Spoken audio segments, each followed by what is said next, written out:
Assalamualaikum warahmatullahi wabarakatuh. Halo teman-teman semua, perkenalkan nama saya Al-Ihsan. Saya adalah peserta Latsar CPNS tahun 2021, kelompok 4 angkatan 3. Nah, pada kesempatan kali ini saya akan memberikan penilaian mengenai metode blended learning yang sedang kami jalani saat ini dalam kegiatan pelatihan dasar CPNS dengan Widya Iswara Ibu Muswarita Afiani. Nah, sebelum kita memasuki penilaian dari saya, mari kita saksikan terlebih dahulu video berikut ini untuk lebih mengenal tentang apa itu metode blended learning.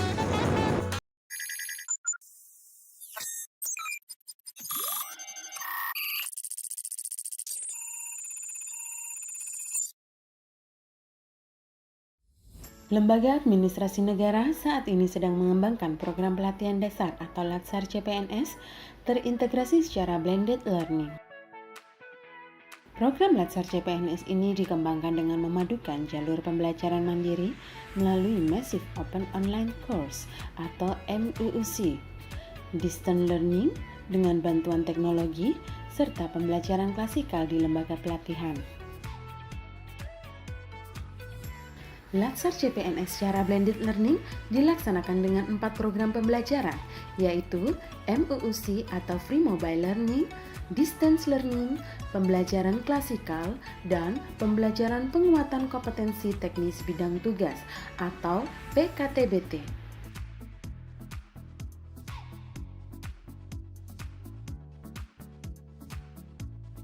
Pembelajaran MOOC merupakan pembelajaran melalui aplikasi yang dapat diakses di smartphone oleh seluruh CPNS yang telah memiliki NIP.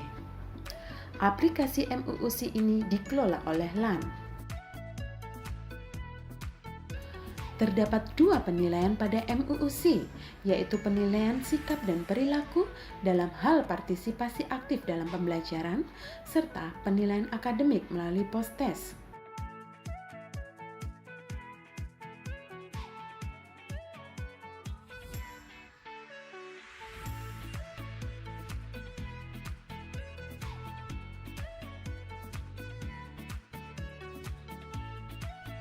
Pembelajaran distance learning dilaksanakan dalam 2 bagian.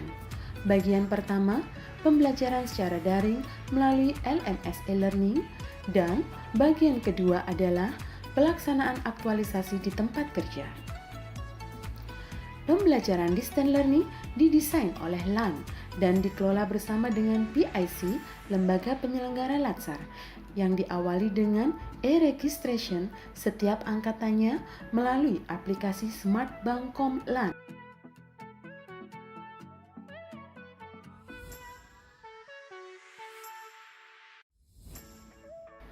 Pembelajaran penguatan kompetensi teknis bidang tugas dilaksanakan oleh instansi asal peserta untuk memberikan penguatan kompetensi teknis sesuai bidang tugasnya. Pembelajaran klasikal dilaksanakan dalam 6 hari pelatihan dan bersifat residensial, di mana dalam pembelajaran ini diberikan penguatan dan pendalaman dari hasil belajar yang sebelumnya, serta berorientasi pembentukan sikap perilaku bela negara. Simulasi perhitungan JP dan biaya Latsar blended dibandingkan Latsar saat ini. Latsar blended learning mendorong pembelajaran yang lebih kaya, namun dengan biaya yang lebih efisien. Pembelajaran dalam blended learning mencakup lebih banyak JP dan hari pelatihan, yaitu 647 JP dan 74 hari dengan biaya yang jauh berkurang, yaitu sebesar Rp5.260.000 per peserta. Dengan memaksimalkan pemanfaatan pembelajaran mandiri melalui tatap maya dan memanfaatkan teknologi informasi dan komunikasi, materi pembelajaran mencakup aspek yang lebih kaya, namun biaya yang lebih efisien.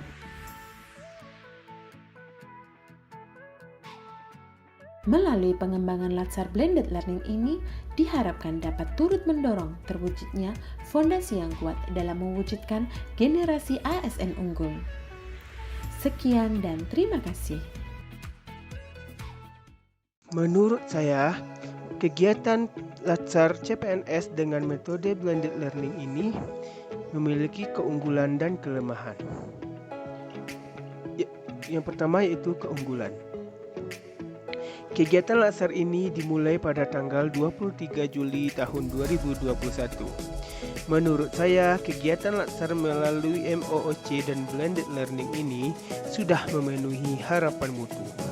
Karena pelaksanaan Latsar CPNS tidak lagi membutuhkan ruangan kelas untuk proses pembelajaran. Pembelajaran dapat dilakukan di mana saja, seperti taman, lapangan, bahkan di rumah masing-masing peserta. Hal ini sangat menyesuaikan dengan kondisi kita saat ini dalam menghadapi pandemi COVID-19. Belajar masing-masing di rumah dan tidak menciptakan kerumunan, sehingga sesuai dengan protokol kesehatan.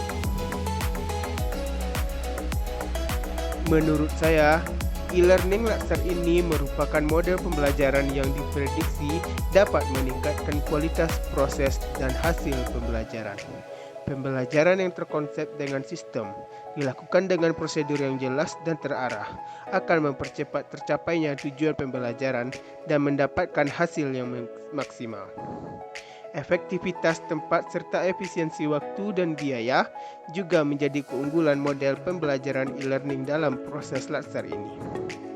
Kemudian, pembelajaran Latsar dengan metode blended learning ini sangat modern dan menunjukkan bahwasanya ASN dapat menyesuaikan dengan perkembangan teknologi yang ada saat ini.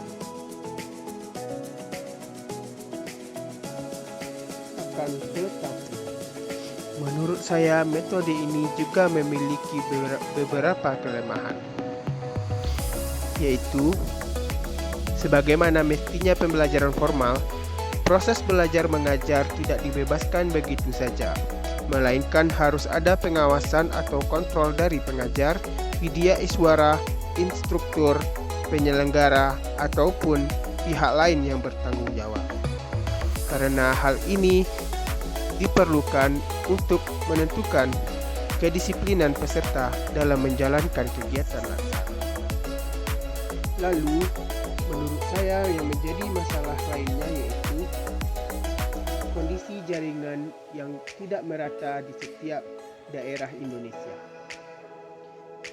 Oleh karena itu, untuk melaksanakan kegiatan metode blended learning ini juga harus memperhatikan kondisi jaringan internet masing-masing daerah. Karena hal ini dapat mempengaruhi terhadap proses belajar mengajar, sehingga juga mempengaruhi hasil yang ingin dicapai melalui metode pembelajaran ini. Oleh karena itu, dalam memperoleh hasil kegiatan yang lebih baik lagi, maka diperlukan beberapa hal yang harus diperhatikan, yaitu yang pertama, memperkuat pengawasan dari penyelenggara kepada peserta, sehingga peserta dapat merasa disiplin dan teratur, sehingga materi yang ada di dalam MOOC ataupun blended learning dapat dikuasai secara maksimal. Lalu yang kedua, peserta harus menentukan tempat atau titik yang memiliki jaringan koneksi internet yang stabil dalam kelancaran kegiatan, sehingga setiap informasi yang ada di dalam kegiatan dapat diterima dengan baik untuk mewujudkan ASN yang lebih siap. Demikianlah pandangan saya mengenai metode pembelajaran blended learning di dalam pelatihan dasar CPNS Kabupaten Kerinci 2021.